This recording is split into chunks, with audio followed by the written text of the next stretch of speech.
Alright, so it's been a while, and today do something different.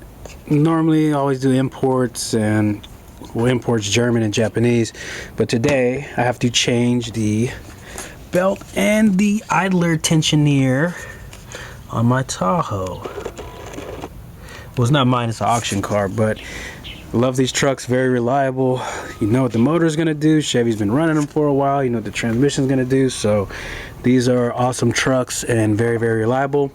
Except for the fact that mine exploded when I was driving it, and it only has 105,000 miles. But there you can see it right there. Plastic completely shredded. And it's supposed to look like this right here. I don't know why Chevy makes it out of plastic. I'm assuming because metal expands when it gets hot and cools, which I would assume plastic does, but I guess they know otherwise. That's why I'm not a engineer or working for GM. So I don't know if you guys can see it, but there it is right there, shredded to nothing. And the belt is still down here somewhere.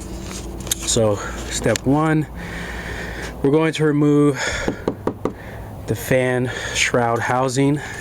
Then we're going to remove this intake duct, and I believe the shroud housing is held on by a few push pins and then these bolts here. So we'll go ahead and get the fan housing off, or the shroud off, and then we'll get the intake duct off, or the intake hose off, and get access and get this belt changed and get that tensioner put on there. Alright, so there's the totally shredded tensioner and the pulley, which is completely missing. You can see plastic has been blown everywhere. It's nice, it's lovely. Leaking around the valve covers, but deal with that later. So we're gonna go ahead and get this taken off and then swapped out. I should be changing this one, but it seems okay. No sounds from the bearing. So we'll just worry about the tensioner for now and the pulley that goes on there. Everything else looks fine. Some people like to take the fan off. I don't. I just basically route the belt and put everything back on. So we'll go ahead and get to it right now. So to remove it is basically 3 bolts, 2 right there on that side as you can see, and then 1 right there underneath. Let's see if I can zoom in. There we go. So 1, 2, and then 3 right there at the top. Also, on a side note, remember your 2 longest bolts are going to be the ones that are basically towards the top. The shortest one for me was this one right here, was my bottom. So the shortest one for me again was the bottom. The 2 longest went here and here. That wasn't much help. Alright, so we got it in there. Look at that. Faster than my wife can yell at me for some shit up. That's how quick we got this done. And that's pretty damn fast, because she can go 0 to 60 on me in 2 seconds. So got it back in, torqued all 3 bolts down to 35 foot-pounds just to make sure it's in there and don't get all wobbly and then we lose a belt or worse, tear everything up in here.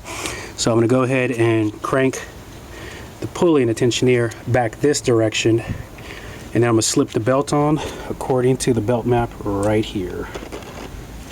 And then that's it.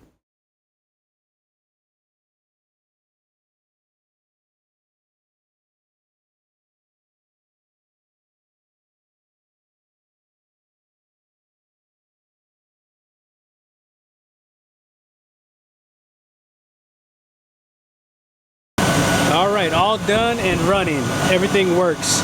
Let me cut the motor off, something important. Alright, so just a quick side note for everybody. 2001 for Chevy was an odd year because they were going back and forth with alternators.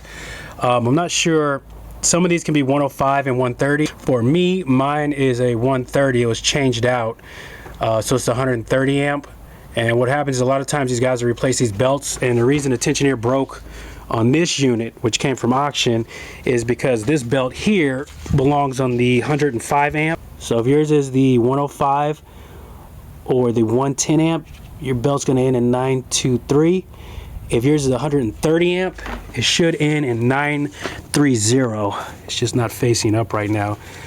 So that was the issue with mine. Somebody put a 110 amp or 105 amp belt on the 130 amp alternator, so that basically put a lot of stress on my tensioner, causing it to pull in and then finally wobble and snap off to which it did, like this right here, right there. And you can tell it was wobbling too, because look at the way it broke. It was being pulled in, which is not good. So yeah, if you're ever driving and it feels like your power steering rack goes out, and then your battery light starts going off and your temperature gauge goes up, chances are you broke the tensioner pulley and need to replace it. Most of the time that's the issue, or you snap the belt. So yeah, quick easy fix, shouldn't take you no more than 30 minutes if you have the right belt size.